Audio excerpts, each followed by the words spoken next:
pessoal, tudo bem com vocês? Eu sou Diego Vale e nós estamos aqui em mais uma programação da nossa Feira Virtual Caicó Criativa, a Feira Virtual de Economia Criativa de Caicó. E é óbvio que nós não poderíamos deixar de falar sobre artesanato. Quando nós falamos sobre negócios criativos em Caicó, nós precisamos falar sobre artesanato. Esse é um dos nossos grandes potenciais. E eu queria aqui convidar para entrar conosco na sala Laiane Santos. Laiane, que é design e artista visual, doutoranda em design pela Universidade de Lisboa e atua como design gráfica e de produto e pesquisadora multidisciplinar. Seu foco de pesquisa é a relação entre design, artesanato e antropologia. Laiane fala conosco direto de Portugal, onde ela está aí cursando o seu doutorado. Laiane, seja bem-vinda, é uma alegria estar aqui com você e você está contribuindo para a nossa Feira Caicó Criativa. Seja bem-vinda. Obrigada, Diego. Alegria, né? Novamente participando, falando um pouco sobre artesanato, sobre design, sobre economia criativa. Para Caicó, né? Caicó sempre é uma cidade que me acolhe muito bem e que a gente vê tanto potencial, tanta coisa, né, para se falar, para se ver. E estou aqui, direto de Portugal, queria estar aí também, queria poder me estar aqui, mas é isso. Estou aqui em Portugal também para mostrar um pouco, né, do nosso potencial. Minha pesquisa é um pouco disso, e do potencial do nosso seridó, como um todo, do Rio Grande do Norte, a nossa força, né? Nosso berço, nossa herança artesanal, arte popular, que é muito rica e que é pouco, não explorada, mas divulgada, né? Disseminada por aí. Então, eu sou apenas uma das agentes, né? Que pode fazer isso, que está tentando fazer isso por aí. E eu queria saber se eu consigo visualizar a apresentação aqui.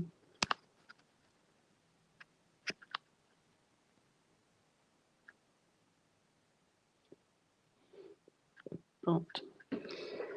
Então, eu resolvi falar um pouquinho, né, dessa importância, dessa relação entre design e artesanato, que é a minha pesquisa há algum tempo já, desde da UFRN, quando eu fazia a graduação, e eu trouxe ela também para o doutoramento, e é uma relação que ela é complexa, né? Tem várias fragilidades, tem coisas boas, tem coisas que ainda são um desafio, e vem se estudando, né, vem entendendo como é que pode acontecer. E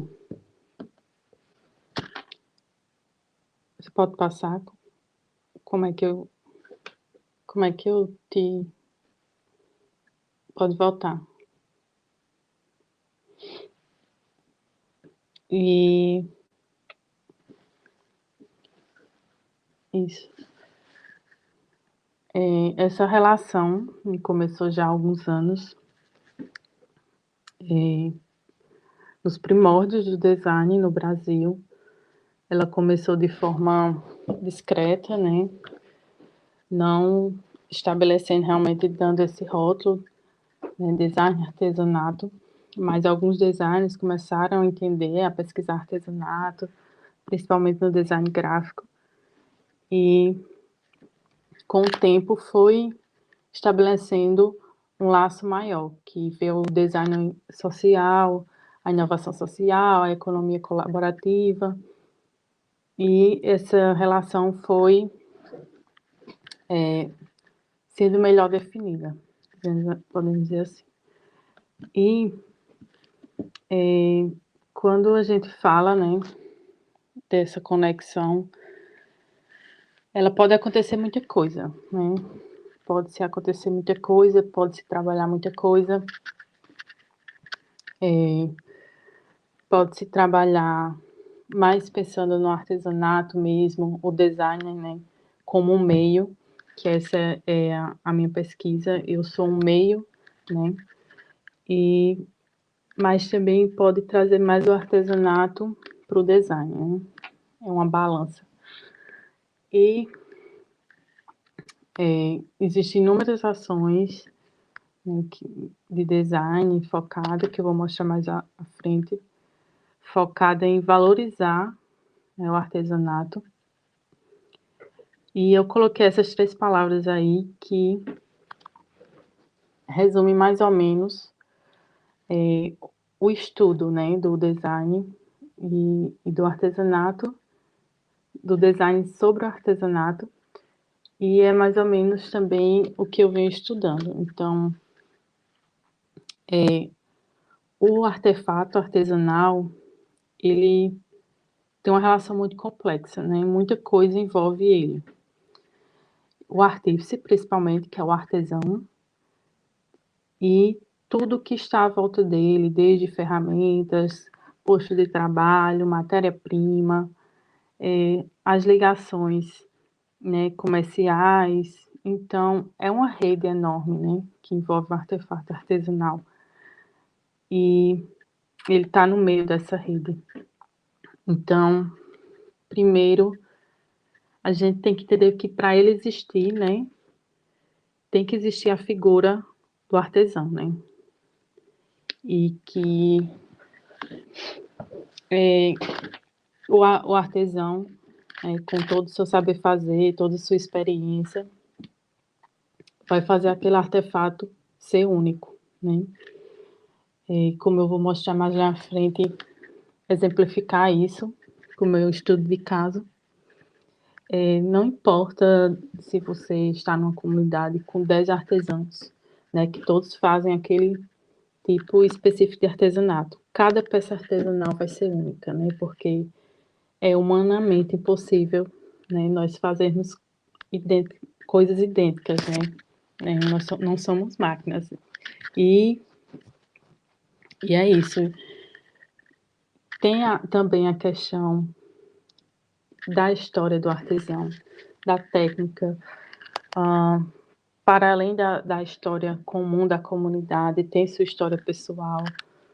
Então, assim, só o artesão, ele já é super complexo, né?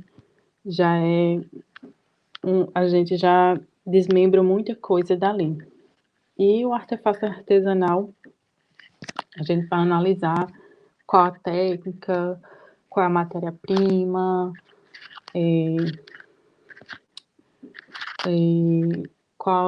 quais as tipologias, e a produção artesanal é todo o ciclo, né?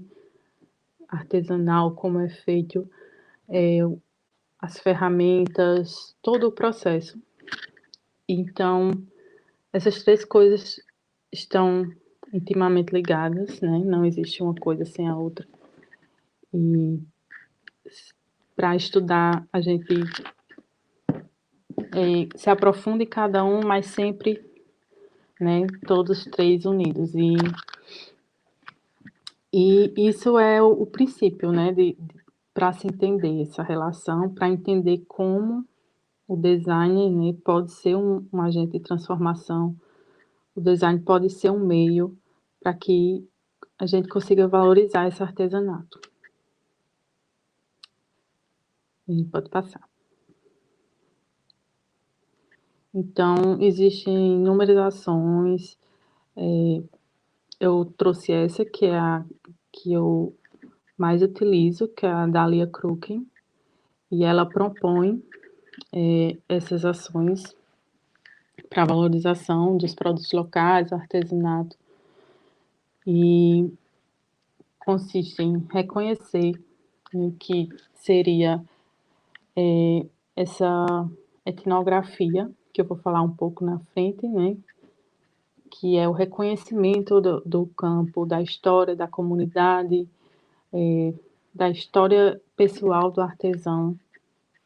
Então, realmente é uma parte mais de estudo de campo e de etnografia. E segundo é ativar competências, né? Depois que você tem esse reconhecimento inicial, você vai entender, né, quais são as qualidades, quais são as fragilidades daquela produção e encontrar o potencial para ativá-los. Comunicar, né, que isso aí para além de comunicar a identidade visual, comunicar a peça artesanal, mas também comunicar todo o que foi estudado, né, sobre a comunidade, porque, como eu falei, não existe a peça artesanal sem tudo que está por trás dela, né? Então é preciso comunicar isso também. Proteger a identidade local e o patrimônio material e imaterial, né, que seria também fazer parcerias, né, para que procurar também órgãos do governo que possam fazer isso, né, essa proteção realmente jurídica mesmo, tornar patrimônio cultural e tudo mais, apoiar a produção local, que seria procurar os parceiros, né, procurar esses parceiros que possam nos ajudar, né, a divulgar, a disseminar, a potencializar a produção, promover sistemas de produção e consumo sustentáveis que diz respeito à sustentabilidade tanto ambiental como a sustentabilidade econômica e social também daquela produção e da comunidade também como um todo. Desenvolver novos produtos e serviços que respeitem a vocação, que seria desenvolver novos artefatos, né, mantendo a originalidade, né, sem ferir qualquer coisa, qualquer técnica, qualquer coisa que diz respeito ao que já existe naquela produção, né. Então, isso aí é um trabalho bem cuidadoso, né, um trabalho realmente de respeito, que muitas vezes é um problema, né, aí que eu falo da fragilidade dessa relação, né, quando o design se opõe ao artesão. Então, isso aí realmente é uma questão bem delicada. E consolidar redes, né, que seriam entender quem são os stakeholders e tudo mais, para também potencializar. Sempre pensando em potencializar tudo, em valorizar o artesanato. Pode passar. E vem a antropologia e o artesanato, né, que estão ligados, né? É impossível falar de artesanato e não pensar na antropologia. A antropologia, ela tem várias dimensões, né? No artesanato a gente pode trabalhar tanto a antropologia social como cultural, e elas, em algum momento, alguns autores defendem, né, que elas ligadas a tanto a antropologia social como a cultural. Pode passar. E o meu foco é na antropologia cultural, né? Porque é esse estudo de entender como essa técnica, né? Essa cultura daquela comunidade, essa cultura artesanal é repassada de geração para geração, né? Como a artesã aprendeu com o pai, que aprendeu com o avô, que aprendeu com o bisavô, e entender como vem mudando ao longo do tempo, né? Então, é um trabalho bem aprofundado sobre isso. Entender também a função daquele artesanato, né? A gente tem o artesanato Os negros de Rosário, por exemplo, de Caicó, se não me engano, a função, né, o porquê eles fazem aquilo é para um ritual, né? Já o artesanato das meninas que eu vou mostrar, dos negros do Riacho, em Currais Novos, a função do artesanato é para a utilidade, né? Que são louças. Então, isso está embutido dentro da cultura, da antropologia cultural. E também é a questão do patrimônio material e imaterial, né? Que o artefato artesanal carrega. Tanto material, né? Por ser um artefato, e material porque carrega todo esse saber fazer, todo a técnica, a história, e, e isso é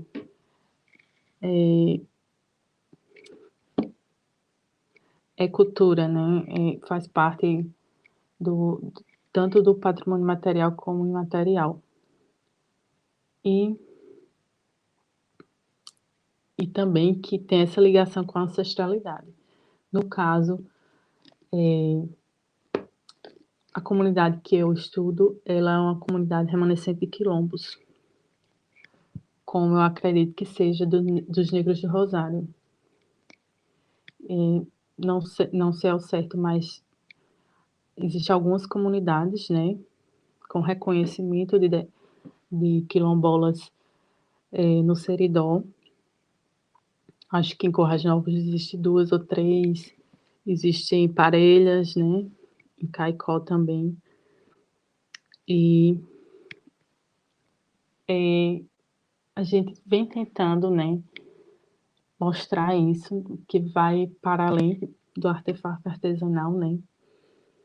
Existem muitas questões sociais, políticas e econômicas por trás de tudo isso. E vem se falando muito, né, sobre fazer uma identidade étnica, né, entender essa ancestralidade e tentar comunicar isso. Então, nós estamos tentando, né, é sempre uma tentativa de entender como a gente pode dar voz, né, porque realmente é uma questão de nós sermos o meio e dar voz a essas pessoas, né. Então, entra na parte da antropologia também. Pode passar. E chegamos a essa triangulação, né, dessas 3 áreas, e esse é o meu estudo, né, e um estudo, na verdade, que vem crescendo no mundo todo, no Brasil principalmente, porque nossa cultura material e imaterial é riquíssima, né, gigantesca, por todo o Brasil, e se viu a necessidade, né, de estabelecer essa relação, essa triangulação. E tem também uma área do conhecimento, né, do design agora, que é a Design Anthropology, que seria a antropologia de design. E é uma área, né, que realmente é algo que se discute. A gente não pode dizer que é uma ciência, o design é uma disciplina, então é algo muito novo, é algo muito discutível ainda, e que a gente tenta balancear, né? Nem o design, nem a antropologia fica mais que o outro, né? Nesse caminho. Os dois juntos, a teoria da antropologia com a prática do design, para tentar entender quais os melhores métodos, quais as melhores ferramentas para se trabalhar. E no artesanato é essencial, né? A gente trazer isso. E, como eu vou mostrar mais um pouquinho na frente, é uma abordagem que é uma conversa, né? É um diálogo. é a correspondência, como a gente fala. Então, o design, ele vai a campo, ele deixa se afetar, né,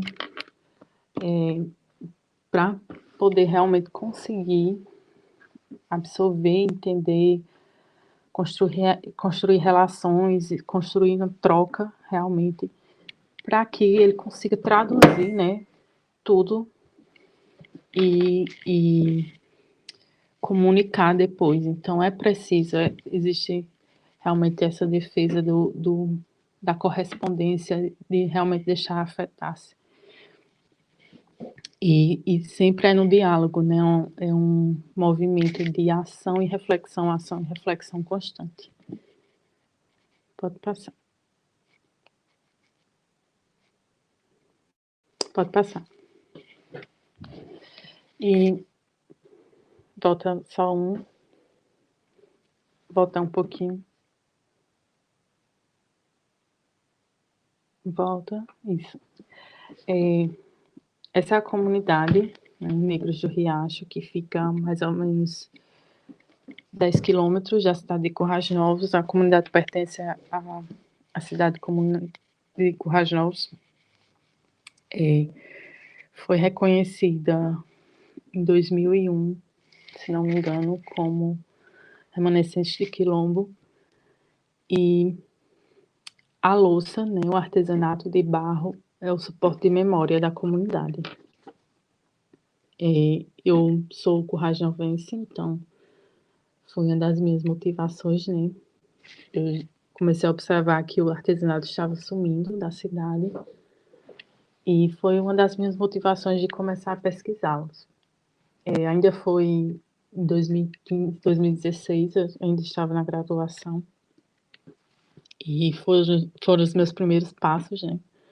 Eu tinha um projeto de pesquisa e que envolvia o design social, envolvia a economia colaborativa, né? O design participativo. E dei os meus primeiros passos, né, para entender o que é que acontecia com o artesanato da comunidade. Então, primeiro eu fui conhecer a comunidade, né? É uma comunidade muito carente, né? E socialmente, economicamente falando, foram muitos desafios mesmo. Essas fotos aí mostram um pouquinho, né, Dona Anunciada, que é a artesã que a gente trabalha até hoje. Tem a panela que existia, né, na frente da entrada da comunidade, assim, ainda tem um caminho a percorrer, mas aquilo ali fica na BR para que todo mundo veja e possa se localizar. Não existe mais. Existia um pequeno museu, que era o ponto de memória, também não existe mais. E pode passar. E depois que eu conheci um pouco do que era a comunidade, um pouquinho das histórias das artesãs, eu fui entender como era a produção, né, artesanal. E eu entendi de uma forma lá em 2016 até 2018, entendi de outra forma agora no doutoramento, né, que eu me aprofundei mais. Então, em 2017 eu tirei fotos, foquei no que eu queria, que seria a atividade de extração para fazer um artefato, né, para que elas pudessem fazer essa extração do barro e tudo mais. Então, eu apenas observei, né, observei alguns passos da produção artesanal. Pode passar. E entendi, né, como eram essas etapas, que são as tarefas de extração do barro, preparação do barro, modelagem da peça, finalização da peça e a queima da peça, né? Isso aí são 5 etapas que tem uma duração mais ou menos de 7 dias ou até mais, né? Depende de vários fatores. Então, primeiro eu foi o primeiro choque, né? De que para fazer uma pequena peça o mínimo que fosse, seria mais de uma semana. E é impossível, né, qualquer pessoa saber sem conhecer, né? Então, isso é um pequeno exemplo do que pode ser, né, mostrado para as pessoas. Pode passar. E nessa época eu foquei nessa atividade de extração que eu produzi um carrinho, né, adaptado. Então, eu estudei questões de ergonomia, outras questões também, mas focado no produto, que seria o carrinho. E para fazer tudo isso, né, para ir para além das metodologias clássicas de design, foi quando eu conheci, né, o design anthropology, como eu falei, e a gente fez uma oficina, né? Utilizamos uma ferramenta chamada Protótipos, pode passar, que é uma mistura de protótipos com provocar, que é justamente o que eu falei, desse movimento constante de reflexão e ação, né? Então, a gente refletia um pouquinho sobre quais eram os problemas encontrados naquela tarefa e depois ia desenhar, né? Ia agir de alguma forma. E depois daqueles desenhos, iríamos refletir de novo e ficava nisso até chegarmos às ideias finais, né? Então, isso foi feito junto, né? Porque o design participativo também tá no meio disso tudo. O design antropológico é uma abordagem participativa. Então, fizemos isso junto com as artesãs. E tivemos um resultado. Pode passar. Esse é o desenho de Dona Anunciada, né? A primeira artesã. Então, o que é que a gente colocou os problemas, colocou as questões e foi desenhando junto e pensando. Então, tem desenho de brincadeira, tem desenho dela aí carregando barro, tem várias coisas nesse desenho aí. Então, era desenhando e conversando, desenhando e conversando. O próximo é de Dona Pretinha, né? Então, depois a gente analisa tudo, vê os padrões, chega num ponto, né, de tudo que a gente conversou, de todas as necessidades, para chegar a uma solução final, né, que é o carrinho, pode passar. Esse é o protótipo, né, do carrinho rola barro, que seria, né, adaptado tanto para elas como para o terreno e tudo mais. Pode passar. Essa foi a validação lá com as. Pode passar essa imagem. A validação lá com elas no terreno. Esse segundo projeto, que já faz parte agora do doutoramento, que foi. Só falta um pouquinho, que foi uma oficina, né, que eu fiz com as crianças, porque das problemas que a gente encontrou, né, que esse artesanato está se perdendo, porque só temos 2 artesãs que fazem o artesanato até hoje, é porque essa técnica não está sendo mais repassada, né. Existe uma tentativa por parte delas, elas hoje são as anciãs da comunidade, elas são as avós, as bisavós, só que essa geração, né, a geração já das filhas, não quiseram continuar, né? Por, por, por questões realmente de falta de oportunidades, né? Que a sociedade não coloca. Então, existem questões sociais, existe preconceito, existe racismo, existe muita coisa para que isso tudo paralise, né? E razões econômicas também. Então, essa técnica não está sendo mais repassada.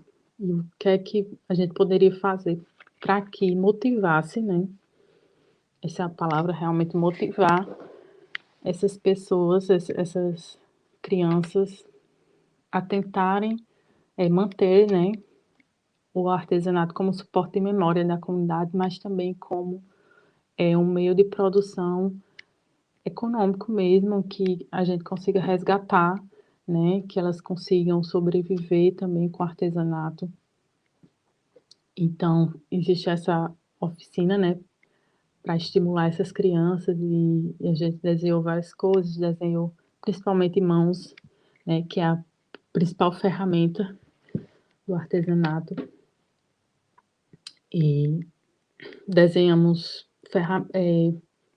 as peças, ferramentas também, as ferramentas que a avó dela usa. E Dona Anunciada, né, uma senhora de 75 anos, estava lá também desenhando. E a partir, né, dessas oficinas, a gente chegou a uma identidade visual, que esse projeto foi contemplado no edital do Sebrae. E nós tínhamos que desenvolver a identidade visual do artesanato. Pode passar. Nós chegamos a isso, né? Aí eu volto, né, a falar sobre a identidade étnica que a gente procura, né, na ancestralidade. E esses são os desenhos, né, vetorizados das crianças, das artesãs, e que compõem os elementos, né, que fazem parte da identidade visual. Pode passar. Que chegamos a isso aí, que ainda vai ter algumas mudanças, né? Porque, se possível, nenhum projeto teria finalização. Então, como ainda o doutoramento ainda está decorrendo, vão existir algumas mudanças. Esse foi o primeiro protótipo que foi entregue ao Sebrae. E a partir dele, fez um brand book contando toda a história da comunidade e também como foi desenvolvido o projeto. E não sei se essa é a última imagem, mas eu trouxe mais para exemplificar, né, como é que o design vem atuando, como é que eu atuo também como profissional nessa relação e a importância dessa relação, né, para manter e também para proteger, né, toda essa riqueza que a gente tem realmente, que infelizmente é desvalorizada, né? Eu uso bastante essa palavra, né, valorização. E é isso. Laiane, agradecemos demais sua participação. Ficamos muito felizes por conhecer de perto um trabalho que está sendo desenvolvido por uma seridoense, um trabalho de valorização da nossa identidade regional, de valorização do nosso artesanato tradicional. E a gente fica muito feliz em trazer aqui para a nossa Feira Caicó Criativa esse exemplo de um trabalho que você está fazendo a partir da valorização do design. Então, queria deixar o espaço aberto para você fazer mais algumas colocações. Desde já, nosso agradecimento por sua participação em nossa Feira Caicó Criativa. Eu agradeço, né, novamente o convite. Eu espero que quem assista, né, também seja tocado de alguma forma, né, principalmente se for um artesão. Tem muita coisa ainda para se trabalhar, né, tem muita coisa ainda para se mostrar. Eu espero mostrar muita coisa ainda também, né, do Seridó. Tenho muitos planos e, enfim, espero contribuir, né, para tudo que vier para a gente. Agradecemos a participação de Laiane aqui na nossa Feira Caicó Criativa. Com essa temática artesanato, você continua acessando o nosso site, caicócriativa.com, também nossas redes sociais, Instagram e Facebook, YouTube Caicó Criativa, e vai conferir outras diversas temáticas. Muito obrigado, Laiane, obrigado a você que nos acompanha e continue conferindo a programação diversa da nossa Feira Caicó Criativa, que acontece em sua primeira edição. Vamos celebrar os negócios criativos do Seridó, a nossa identidade regional e o nosso patrimônio. Até uma próxima oportunidade. Tchau e abraço a todos.